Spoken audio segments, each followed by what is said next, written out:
Hey folks, it's Brendan here, and in the next few minutes, I'm going to show you how you can get your very own website up and running completely free of charge.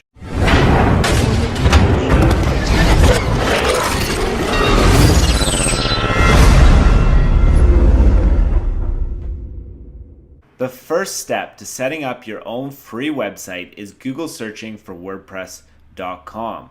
Once you get to the WordPress.com homepage, you're going to want to click on the Create Website option.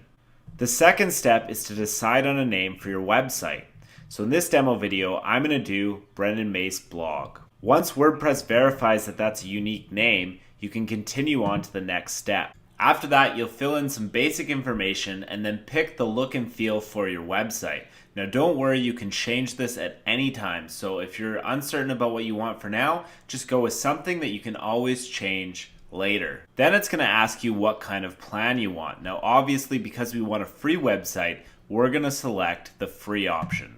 Now that you've signed up your free account at WordPress, you can start to fill your blog with your content. Now, the way to do this is if you go on the left side of your account dashboard, you're going to see an option here that says WP Admin. When you click on that button, it's going to take you into your blog's WordPress dashboard. Now remember, this is completely free. You have an entire blog management system from WordPress that you can use for no cost whatsoever. Now to start adding content and blog entries to your blog, you need to go onto the left side of your WordPress dashboard and click on the Posts option. So when you click on that Posts option, it's going to give you a list of your current published posts. Now when you start off with your account, WordPress is by default going to include a post called Hello World. We don't want that post. It's just there for example purposes and serves no value to us whatsoever. And we certainly don't want visitors to come to our blog and see this generic Hello World post, because it doesn't add any value and it makes it look like we're unprofessional. So immediately we just need to trash this post. Once we've trashed that post, we'll officially have no posts available on our blog, so we need to create a new one, which is where you go to the Add New Post option, which is again on your left dashboard. So when you click that button, you're going to be taken to a template where you're going to fill out information to create your blog post. So let's say here we're going to say example post number 1. So you would have a clever title here that's relevant to the kind of blog that you want to create. So in here you would type in your content. So here's some example content, and you'd say this is my first blog post. We'll be keeping this blog fresh with loads of new content about blue widgets, or whatever the heck happens to be the niche that you're involved in for this WordPress blog. Now, one other feature that I want to show you in this video is how you would add images to your blog post, which a lot of serious bloggers are going to want to do. So to do this, you just need to click on this Add Media button that is right below your post title, and it's right above your blog content. So when you click on that Add Media button, you can select a file from your computer and download it into your WordPress site so that you can now use it for your blog. I'm going to show you exactly what I mean in 1 second. Okay, so I've taken one of my Facebook profile pictures and dragged it onto my desktop so I can show you how to complete this process. So basically, when you're ready, you click on the Select Files option. Then you find where the photo file is on your computer. Like I said, I dragged this photo file onto the desktop of my Mac. So I'm going to select the picture that I want to put into my blog post, and I click on Choose. Once I've picked that picture, it's going to load up into my WordPress media library, and it's going to give me some options of the size and the alignment of my image. So I have a couple options here.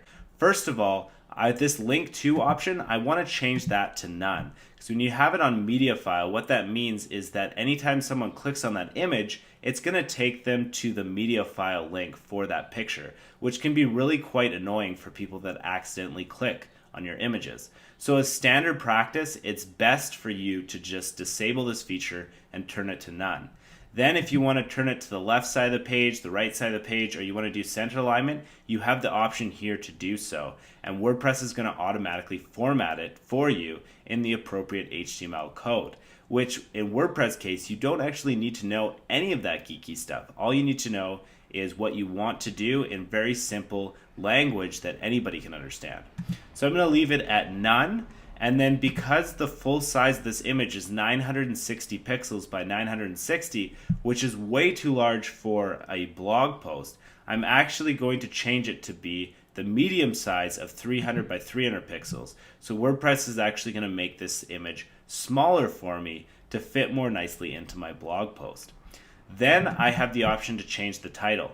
Now this is really important, guys, because we know actually that search engine rankings are all about having relevance to the Google search term that's inputted by visitors. So in order to rank highly for the search terms that we're targeting, whatever keyword we're going after, we have to change to the title. So let's say in this blog post, I'm talking about vacations and travel. So I put in here vacations and travel as my keyword, which is definitely not my keyword because it'd be way too competitive. But let's say that's what it is. I want to put that keyword actually into my image title, which is going to tell Google that my image is about this keyword, which is going to allow me to rank higher for whatever keyword I put in there. So I'm going to, whenever I'm ready and I have all my settings in place, I'm going to click on the Insert into Post button. And there you have it. I now have my image in my blog post.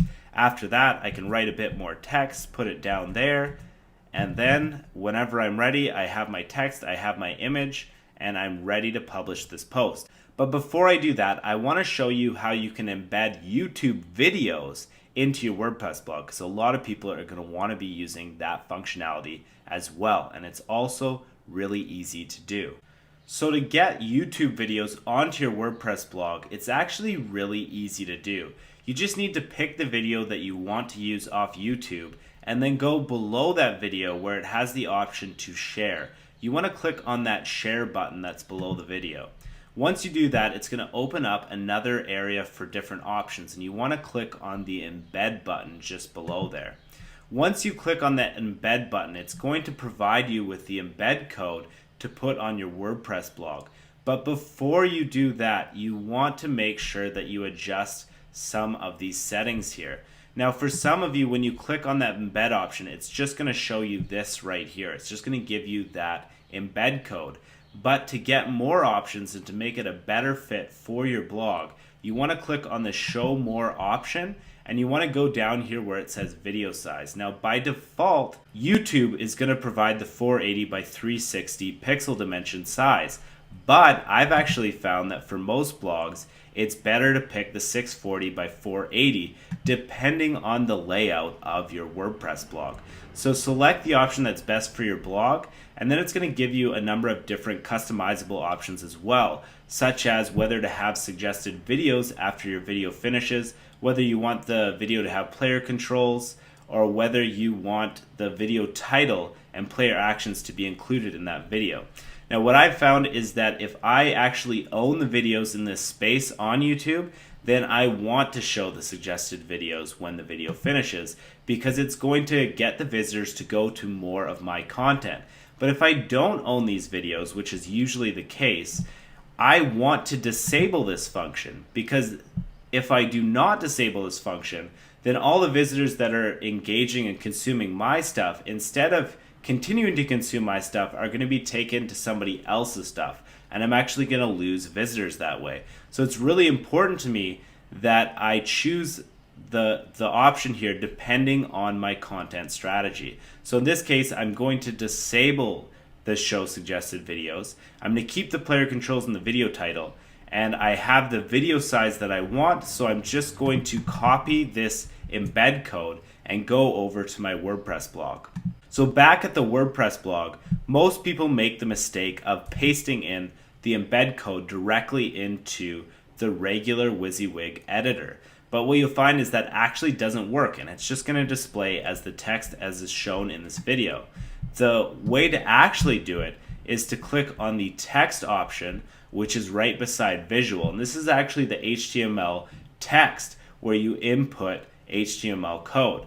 But we already have this code in place, so it's not going to be too complicated for us. The only thing you need to do is click on that text button, go to the place in your content where you want to have this YouTube video, and then paste in that YouTube embed code. So now when we do that and we go back to the visual section of our editor, you're going to see that WordPress has allotted space for our YouTube video. And when we click on Publish Now, which is on the right side of our editor, when we click on this Publish button to make the post go live, now we're going to be taken to our post where it shows our example post title, we have our text content that we put in there, we have our image that we uploaded, and we have our YouTube video embedded into our blog. Now when we click this, visitors click this, it's going to take them to the YouTube video that we've embedded into our post, and we're all good to go with a WordPress post with images, text, and video all integrated. So there it is, folks. That's how easy it is to set up your free blog with WordPress.com. Now the next time you visit your WordPress.com account, to get back to your WordPress editor, again, you just need to click on the WP admin button, which is going to take you to your WordPress dashboard. Now, if you prefer to change the look and feel of your site because you want to have a new updated look, or you want to browse around because you're a little bit uncertain about the first choice that you made for your look and feel, this is really easy to adjust. You just want to go to the appearance, hover over that tab on the left sidebar of your WordPress admin, and then you want to click on the themes button. When you get there, you're going to have loads of different options that you can search through. There's 352 free themes to choose from, but this is the one that we've been using in this example video. Now, once you've picked the look and feel that you want and you've browsed through here and you've picked the one that's best for the blog you want to create, anytime you want to have a new post on the blog, again, all you need to do is hover over posts and click on the Add New button.